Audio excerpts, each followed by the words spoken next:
Okay. So, good morning, good afternoon, wherever you're at. My name is Lisa O'Brien. I'm a project manager on the marketing team with Plus One Robotics. I oversee demos for trade shows in our customer experience center and also support partnership initiatives like training and joint demo cells and our partners' CECs. So, as I mentioned, this is our first webinar in our series. And, so pardon any learning curves along the way. If anything, we would like for this to be a little bit more conversational. So, please raise your hand, speak up if you have anything that you want to ask or just kind of comment on. We don't want this to be with myself or Alex just talking at you the whole time. So, if you feel comfortable to turn your cameras on, we'd love that. If not, we understand as well. So, anyhow, again, questions you can also put in the chat as well. Alex is going to be leading our presentation today, so I'm going to let him introduce himself. And Alex, go ahead, take it away. Awesome. Again, like Lisa said, thanks everyone taking the time to join us today on our first inaugural webinar, which we'll be kind of hosting one about every month or so. We'll get into that a little bit more later. But we'll go ahead and jump right in and get started. All right, a little introduction on me, right? So I'm an application engineer here at Plus One Robotics. My duties kind of revolve around building the demos for our customer experience center, as well as supporting our partners with demos in their showrooms and things like that, as well as doing site visits with customers and automation audits, technical fit conversations, problems, seeing if our technology is the right fit for solving it. I've been here for about 3 years as an application engineer. And that brings us to kind of our icebreaker, which feel free to jump in the chat if you want. I like riddles, so I'm going to start with that. And then kind of goes like this. Tell me where you're from without telling me where you're from. So maybe I would say, I'm from a place where we like to race horses and drink mint juleps, which would be Kentucky, would be the correct answer. That's me at my grandparents' farm with one of their old horses. So if you want, I think it's cool. I know we have a lot of people from all over. Oh yeah, there we go, from Berlin. Joseph, thanks for getting on the flight from Zurich. Awesome, man. So thanks for dropping in here. So I think it'll be interesting to see again, which will touch some of the points we'll get into, which is how this is a problem across the globe. The types of solutions that we have and the types of problems in logistics or supply chains, whether you call them problems or challenges. Jump straight into the agenda here. So we're going to discuss first the problem. So what is it that we see was the challenge? What was the impetus behind, our co-founders and creators of our technology to even make this technology? What problem did they see that they thought that this technology could address or solve? Then we'll get into a little bit of how our solutions fit in the warehouse, where they fit, and then our platform overall, kind of a high level overview of what Plus One, what we sell essentially. We'll jump in a little more on Pick One, which we're Plus One Robotics and our software is Pick One. I mean, that's the way marketing works, right? We'll talk about Yonder, which is our human in the loop. We'll discuss in a little detail about how we specifically use human in the loop since it's kind of a generic term. Then we'll go into some more real world examples, both in high speed parcel induction and in mixed case depalletization, our approach. We'll recap all that, see if you guys get questions, any concerns, any other comments. Like Lisa said, you can drop them in the chat at any time. We'll be trying to monitor that as well as we can and answer those on there. This can be as interactive as you guys want, or I can just go through it. So however you guys want to do it, it's fine with me. So the problem is essentially there's just too much labor, and there's too much labor between the original point of wherever the item starts, right? Whatever, distribution center that is, up into the point of where it makes it to the end customer. So this graphic is essentially trying to show you guys, we see, oops, too far. There we go. We see the same kind of issues setting in all these red zones, which is things need to be unloaded from a truck. Maybe they're on a pallet, they need to be unpacked. And at some point, they get scanned, they get sorted, and somebody buys it. At that point, it needs to get picked. It needs to get maybe put in another package, put onto a pallet, or sorted and back into another truck that drives it to some other facility that then they do the same steps over again. And then it drives to another facility where they do the same steps again until it eventually makes it to you. So when we see this type of work happening, these are like the same applications in separate buildings. So the technology or the solution that solves mixed depalletization in one facility can likely be applied throughout the different facilities. So there's a big scale to this problem. And the contemporary numbers around kind of the USA alone shipping was, I think 2022 is this data where we shipped about 20 billion parcels, and it's boxes, e-commerce type stuff, which about 55 million a day. And on average, from the point of when it first got received by whoever it was, right in the distribution center, till the time that it got to the person that bought it, it's been touched 11 times. It's a tremendous amount of labor. And a lot of it is the exact same thing over and over again, right? It's getting unpacked, it's getting sorted, it's getting palletized, it's getting depalletized, it's getting loaded on a truck, it's getting unloaded. So our focus was to say, hey, well, we see this problem. It exists in a lot of different places for a lot of different customers, and it's essentially the same problem over and over again. So where do we fit in the warehouse with this? This is just a nice graphic kind of showing a pretty advanced warehouse actually with ASRS systems and things. But we sit here in the front with the mixed depalletization. So things need to get pulled off trucks. They're on pallets. They need to get taken off pallets. They need to get scanned, either like a print and apply and then stored somewhere for the time when someone orders it. Or they can come in on gaylords or in some other process internal to the facility. They get into a bulk in feed and then they need to get onto, like in this situation. It's a linear sorter, but it could be, many different types of sorters, but they need to be picked from a bulk in feed, put onto a sorter. They need to be singulated so that they can then be put into mail bags or the next step of the process. So we fit more on this inbound side of the DC world, whereas, things like palletization, even maybe kitting, and, those type of functions fit on the outbound side. We sit more on the inbound. One thing to point out here on parcel induction as well is that in a lot of facilities, especially with linear sorters, you're going to end up sorting the same packages over and over. For example, you get something that doesn't have a chute available or it's not the right zip code, those get rejected into like a hospital or jackpot, then go back to the system. So as a person doing it, they may see the same package 3 or 4 times before it actually ends up in a spot that it's in a mailbag somewhere to go to the next point. So a high level overview of our software. Now you got a little background on where we fit. Pick one is our autonomous computer 3D vision.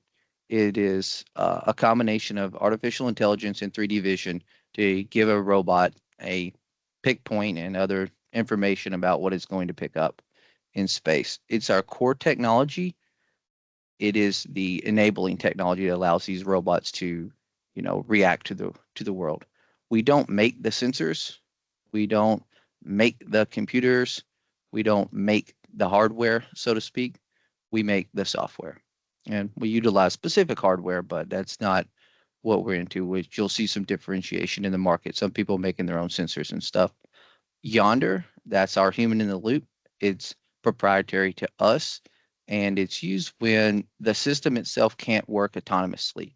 We'll get in a little more detail of exactly what that means and how that works, but we kind of take the AI out of it and put a person in, and now the person is essentially taking the place of the AI, right? What is going on in this situation, and how am I supposed to handle it? I do want to point out too that it's not it's not one person sitting behind a laptop wherever they are in the world, connected to the internet, managing, a couple dozen robots and just like watching all these screens and like watching the robot do every single thing. It's passive, right? The system will call for help when it's required based on the conditions present. So it allows them to, like I said, manage a few dozen robots simultaneously because they're not constantly bombarded. They're all crew chiefs, as we call them, are only, seeing the image to help the robot when it's required. They run on industrial PCs that are cloud connected. That's for analytics, for human in the loop aspect as well. And they're kind of custom built to specifications for us. And that leads into the two solutions that we provide currently, which is mixed case depalletization, which could also be same SKU depal, but up into the point of random mixed cases, and high-speed parcel induction.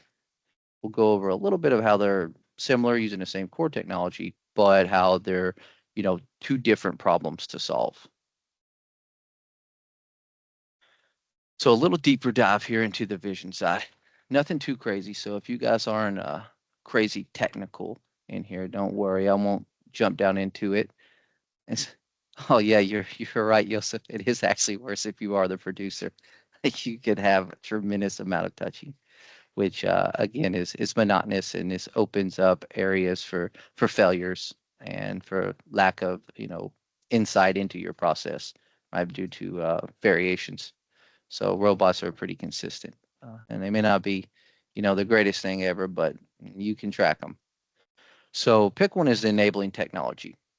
It's what allows a standard industrial robot arm or collaborative arm to make a quote unquote decision, right? It's not the robot doing the thinking, it's our software, but to make a decision based on what currently is in front of it. What you see there is kind of a 3D RGB point cloud from one of our sensors on an induction cell. That's kind of what it sees, and it's going to need to make a decision on what should I do about this, right? What should be picked, what shouldn't be picked, and it does it in kind of two input streams. There's the picture, right, the RGB image, which is analyzed by the AI. Things are segmented and determine if they're bags or boxes or what have you. And then there's the 3D data, which is going to be the physical information, like how high something is or what kind of angle it's at. Uh, Pick one will determine out of all the things that it sees what items are pickable. There's kind of a lot that goes into that decision, but it will determine these things are pickable. And kind of in that bottom right image down here, the things that are colored are determined to be pickable. And then it will rank those picks, right? And it will give the robot the information and the location of the most pickable item. And that's kind of a tunable aspect to it, to our software. But the key kind of indicators that build this score, so to say, are the confidence that the AI has that it knows what it's looking at and that it exists in the space that it sees it, the height of an item, and the distance from the place location. Those are kind of the three largest factors in generating that score. So it's not always what the AI says I'm most confident about, but that's a big factor in it. But there's other physical world considerations as well that need to be, taken into account when you deciding where to send the robot to go pick. I will make another note here for anyone on kind of the integration side of the world, or even maybe relevant to end users. But our software is purely a vision software. It is not commanding the robot. It's not driving the servos.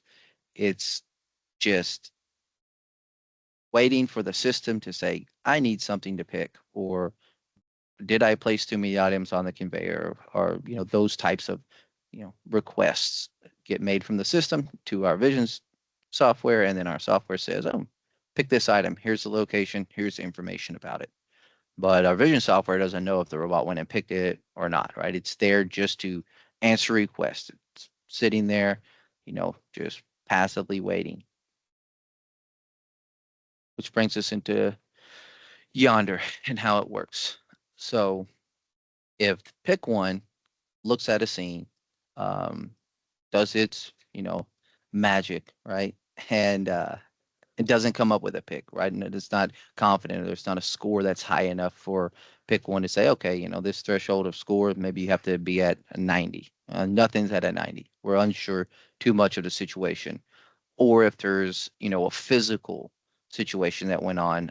For example, in depalletization, it's pretty common that if the robot moved to a pick point, went to pick an item, didn't get vacuum, right? So there's a vacuum sensor in there. Okay, we're not at the vacuum threshold we need, so we feel confident we'll pick it up, leave the scene, go ask for help, because there's something that the vision system is unaware of in the situation or is wrong about, right? Either it's not confident or I tried to pick something and I wasn't able to get a grip on it. Those types of situations. It will phone a friend, right? It will send an image up to the cloud, which will go to a crew chief who's again managing a few dozen robots, which either could be plus one employees or it could be end users employees.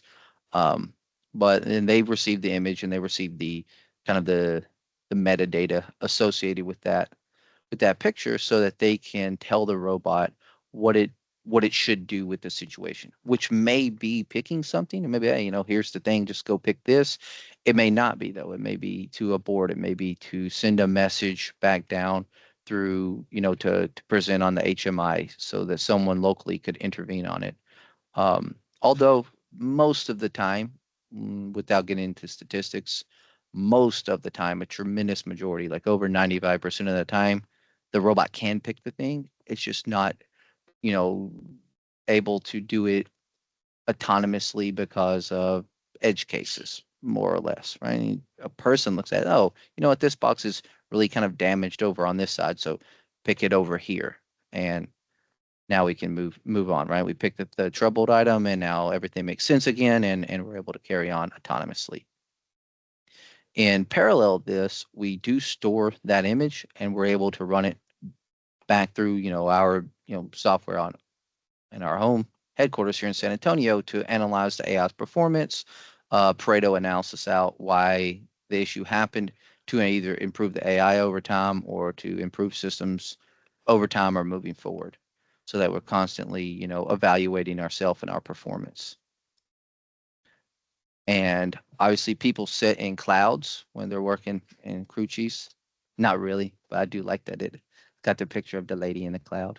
But this is just trying to give you a graphical representation. And the big point of this slide that I want to point out is the response times up here. So there's a reason there's a big difference in response times, even though they're both pretty quick, especially compared to like a local intervention, someone walking over and trying to figure out what's going on and making the system run again. Partial induction is more like click and shoot. Like if you play, Call of Duty or something, you point the reticle, you aim it up, and you click, and there you go.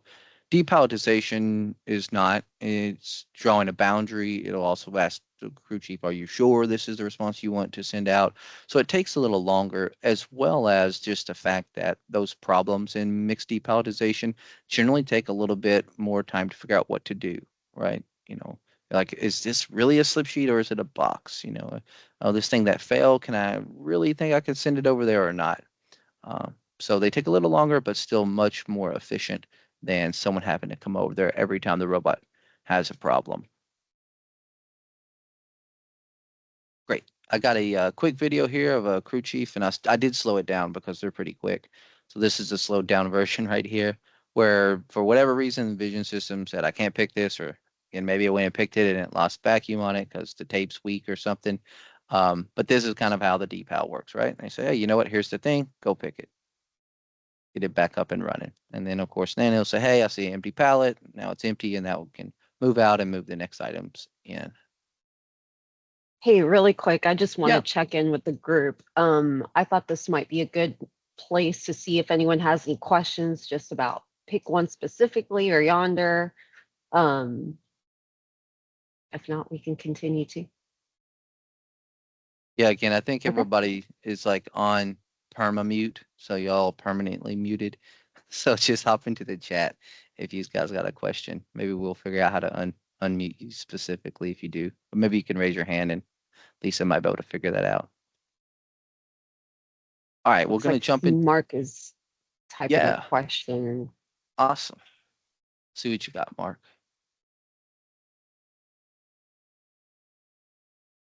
So I'll talk about these pictures while they're up here on the presentation. On the oh, thanks, Mark. I appreciate that. Trying my best. Kentucky boy over here. So on the left side is kind of what a bulk infeed looks like. Some of you guys are going to be super familiar with this because you've seen it all day, every day for a lot of years. And some people are totally unaware, but this is kind of how it looks in a lot of facilities. They dump big gaylords of everything that we ordered online into big piles on bulk infeed. There can be tens of thousands or more items on certain in feeds because of how big they are. And then those are transported up to some other point in the system and down a chute or whatever to their eventuality of being singulated onto a sorter with their barcode scanned so that they can be sorted into the right mail bags to go to the next facility and do the same trip again till they reach your house. The middle picture here and the picture on the right are kind of the two flavors of parcel induction, I would say, where the middle one is going to be a series of robots inducting into a common outbound, which is likely going to a linear sorter. And then the one on the right is going to be what we would call like a spur induction sorter, which could be cross belts, in some cases, Bombay sorters. If you're not familiar with all the types of sorters, not a big deal, but those are kind of your two main flavors, so to say, of parcel induction. And these are both systems that we have deployed at customers now.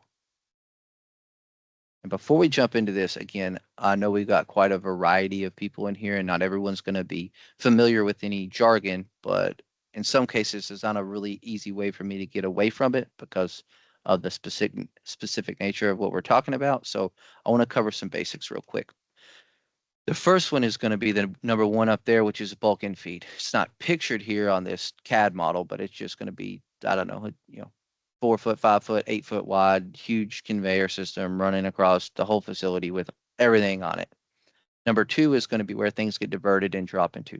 We could call it a buffer system, right? We're going to keep, I don't know, several hundred items in this number two area. Then those can drop down to another slide, chute, waterfall into the number three area. And this, I guess I'll point out, this is a dual robot induction station. So that's two robots working kind of on one spur induction lane, which is generally due to rate considerations that customers need. But the pick zones, right? Where the robot is going to pick the things from, where five is where it's going to place them from. I think obviously number four is the robot. Six is barcode scanning. We'll get into that at the end. I'll come back around. And seven is just the synchronization belts that allow it to sync up with the sorter. Eight is a sorter, again, not pictured. And then nine. I want to talk about nine, and then we'll jump back into six. So number nine looks like it's pointed at nothing. Um, Most of our deployed systems up over the last few years have a layout like this, where the pick belt doesn't terminate at the end, and that way, if things are like oversized items, we can pick around oversized items and then just let them passively reject off the end of the pick belt. Um, Other items like conjoined items, we have a way to be able to rid them from the system because the robot can't take two like poly bags stuck together, can take them apart. So it's a passive way to be able to handle that stuff. And then above the number fives, you're going to see the nine again, which is the other reject. If we put something onto the place zone that should not be getting inducted into the sorter, and we can't recover it and get it out of the place zone and back over to the pick side, number threes, or if it just makes more sense, we can just run those place zone conveyors backwards and reject the trouble item there with, again, potential for some collateral rejects, but a lot better than putting a big box on a sorter that causes the sorter to stop. Because if you stop your customer sorters, they are really not happy with you. So don't do that. Number six is barcode. And the reason that I bring that up is our system does not scan barcodes, does not recognize letters or addresses, things like that. It's not extremely high resolution. Can't read our pictures and figure out what's written on the barcodes. So we decouple that from the aspect of singulation, right? When you need barcode scanning, by far and above, the best barcode scanning out there is six-sided scan tunnels. There are quite a few great manufacturers of those now, and they they've come down in price, I should say, to be reasonably affordable, especially when laid out correctly. So if you had multiple of these, say, robot systems here in place, you just have one six-sided barcode scanner somewhere downstream on the sorter. You don't need one at each, robot location, so to say. And again, for you guys that are visual learners, this is kind of what the picture was from the beginning, which is a series of robots taking packages from bulk in feed and singulating them onto a common out feed, which is generally to a linear sorter. And I colored out each of those L sections, which are replicates from one to the next. maybe with slight variations on exactly where a vacuum pump sits or a hose is routed because of existing infrastructure and brownfield systems. But this was something, again, we started several years ago with using as much of the same exact layout between every robot system, between different sites for the same customer or different customers, in order to facilitate rolling out at scale and getting predictable results. All good for now. All right, let's see what you'll say. Later on, how to unload of 20,000 boxes a day look like, performance, downtime, yonder time, etc. Yeah, I'll definitely jump into that one later, but 20,000 boxes a day, generally for a parcel induction, like there's diminishing returns on serial layouts. For example, like robot one will be the fastest, robot two will take some percentage hit, relatively small, robot three will take a percentage hit, relatively larger, and then robot four would take the biggest percentage hit because he's blocked waiting for a spot to put something in. Again, I have those actual values, which we share with our customers and stuff when we do the simulations for them. But after four, it's pretty diminishing returns as far as ROI for a robot. But for 20,000, this type of system right here with four can do about 5,000 per hour. So take you like 4 hours to get through 20,000 packages. And this is a nice example of a product that we had recently launched called Induct One. And without going into crazy detail, because there's some webinars coming up specifically about this product, and there's obviously plenty of things you can find online on our website if you'd like to know more about it. But it's everything that we've learned over the billion picks that we've made on what it takes to have like a turnkey robot induction solution that can reach speeds in excess of what people can do. Because people are really fast at this job, especially with small and lightweight items. This system can sustain like 2,500 picks per hour on certain type of package sets and weight considerations, but just generally speaking, the things that it's designed for, it can sustain those types of rates, has a lot of automatic exception handling baked in. It can be mezzanine mounted, which a lot of these things take place on mezzanines. So I could go on about it, which like I said, there'll be webinars about this, I'm sure. And this is make sure make sure my sound's off there. This is a simulation, and then about 6 or 7 months later was this is the actual installed system. And I bring this up because the variability that exists in this type of space with computer vision software, it's hard to predict exactly where it's going to go pick and what it's going to go pick and how many times it's going to call yonder. But customers, they need to have a realistic expectation of what they're going to get out of a system when they're paying for it.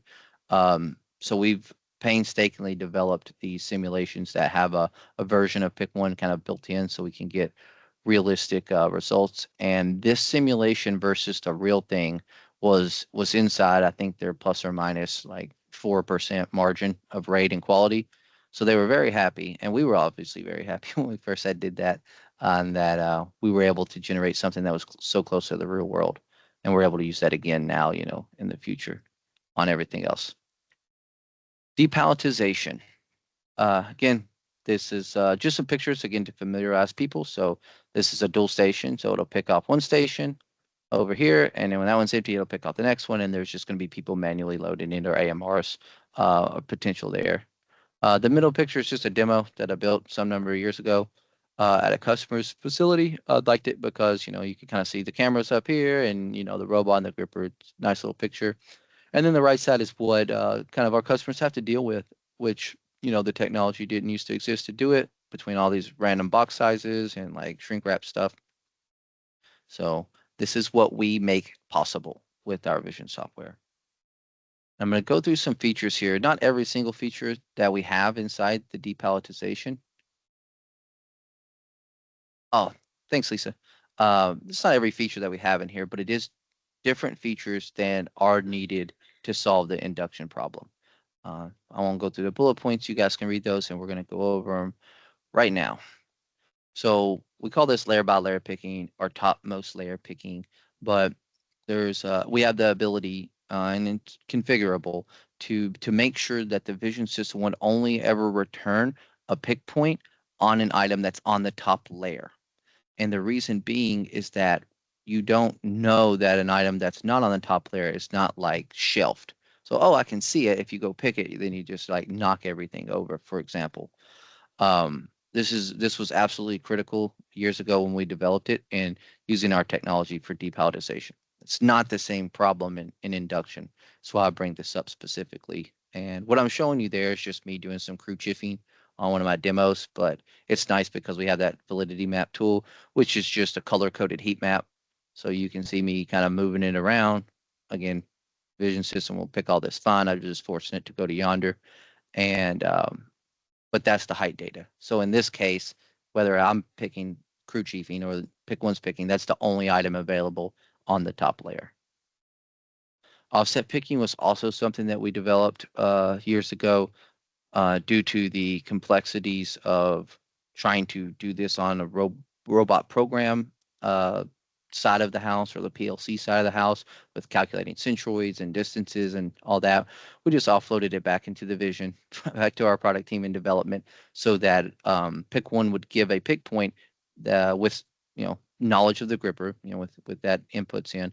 To be able to put the gripper on only the item in which it's supposed to be picked, or in the case of multi-picks, is only the multiple items that are supposed to be picked and not touch anything else. Generally, it'll offset to the outside of the pallet, but it's checking for collisions everywhere and make sure you don't collide and that you're only putting the gripper on the item needs to be picked, which simplifies the gripper from needing a lot of complex zoning, which can still be helpful, but not necessarily a must-have. Multi-picking, like I said, there's two aspects to it, two ways in which we multi-pick. Either everything that can fit on the gripper, can how fast can you unload this pallet, and then also things that are in orientations that they could be gapped downstream, which one of our customers uses. It's kind of a unique use case, but we can do it. Um, I do make the point for anybody on here, the two big factors when looking into, increasing throughput on depalletization that multi-picking obviously helps with. If you're picking two versus one, it's half the cycle time. Items they can't be too staggered in height because, the gripper compliance, it needs to be able to touch both the items to be able to pick them up at the same time. And then the outbound process has to be supported of it. And if the outbound process is stuck at, say, 600 cases per hour, then it's not doing you a lot of benefit multi-picking, up to, 800, 840 cases per hour because you're just going to be blocked downstream. And this is the last one. The successful robots can handle unpredictable stuff. And I only bring this point up because I see it so many times when I'm out in, some of our deployments in depalletization where we get 20 pallets in a row that are super nice, and then we get some crazy junk like this. But if you can't deal with it and you can't handle it, the operations teams, the people on the floor there are constantly having to interface with your system, and operations teams don't like it. They want to press go, just like their sorter, and it just runs, it handles itself, which is why human in the loop is such an important aspect of depalletization. And then obviously you need to be able to have a vision system that can look at stuff like this and say, yeah, this is a 4x3, not a bunch of single cans. Yeah, how am I doing on time, Lisa? Pushing on it, right? We've got about 10 minutes left. All right, guys, we'll get through here so we can get to some Q&A. I just want to talk again about some layouts. We don't have to go super deep into this, but dual feed stations are a really great way for customers to kind of dip their toes into depalletization and mixed case depalletization in their facilities. They're very efficient, much more so than a single station that requires a lot of waiting on pallets to be exchanged. These are really nice because you can work in one bay while the other one's, being replenished, as well as this doesn't have a lot of like built-in infrastructure into your systems. So it can take up less footprint, be less expensive, be quicker to implement, and still have really nice, operational throughput. And let's just say like robustness, right? If one station's down, the other station could work. If you had multiple outbound conveyors, if one's down, you have that uh that overlap and capability. But the best stations, quote unquote, right? Your highest throughputs, your most hands off are things with auto pallet handling, whether that be in, say, a 4 or 5 buffer, up to some of our systems that have like a 12 pallet buffer and have AMRs bringing in the pallets to the conveyors and stuff like that. These types of systems take up way more footprint, way more footprint. Certainly they cost more, right? More equipment in there, more infrastructure, but they really are the most beneficial to operations teams. A forklift operator, if it's a person, say, can just drop off 5 or 6 pallets in just a few minutes, and then the robot's going to be good for an hour, right? And they can go about doing other higher value work while the robot is depalletizing. Really quick, Yeah. I just got a message saying that there's a person in the in the webinar who can't see the shared slides. Can everyone else see them? I can see them, so I don't know if this is one-off or a group thing. Okay. All right. Thanks for the verification.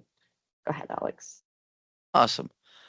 So we'll recap on here a little bit. I know I went through quite a bit and I went through it as quickly as I could on there. So if you didn't catch it all, obviously we'll have the follow-ups on there and you can go back and review it. But recap on there, robots work a lot, right? They pick a lot of packages. They're, like I said, we've had our deployments now picked over, well, maybe 1.1 billion at this point, but over a billion packages. So big I'm a big fan of robots, obviously, so maybe I'm biased. Plus One does high-speed parcel induction. We do it either with like a custom design solution as part of an integrator's, design or as Induct One, our product, and mixed case depalletization. All these different facilities and these different customers deal with the same types of problems. And our technology enables, say, a more uniform, solution. So if it's customer A and they're dealing with a certain type of home goods products, and then customer B has certain types of home goods products, even though they may be different brands, whatever, it's like it's still cardboard boxes and it's still, you know, bags of dog food or mulch, and it's still the same type of problem and then at the different levels in the DCs as well.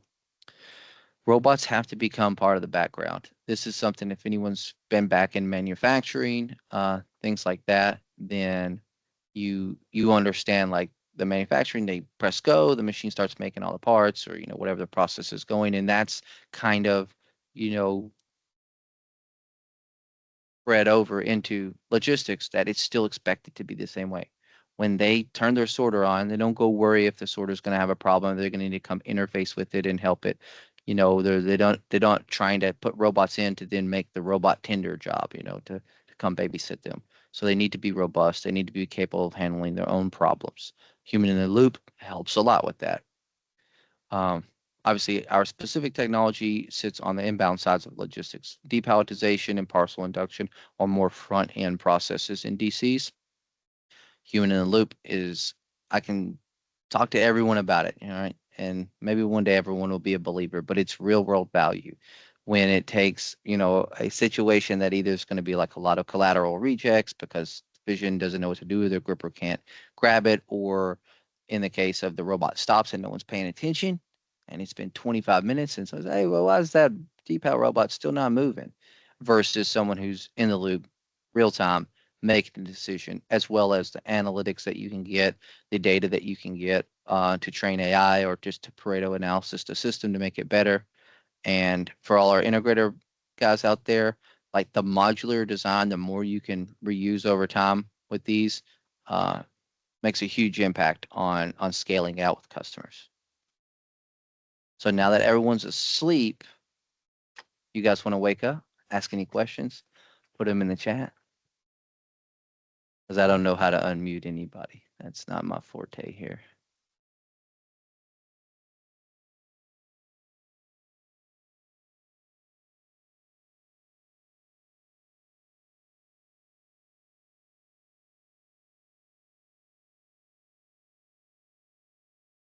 Thanks, Joseph. Have a great day as well, man, and safe travels. All right. If there's not too many questions, you guys feel free to jump in with any of your questions. But be sure to get registered for our next webinar. It will be maybe a little bit more technical.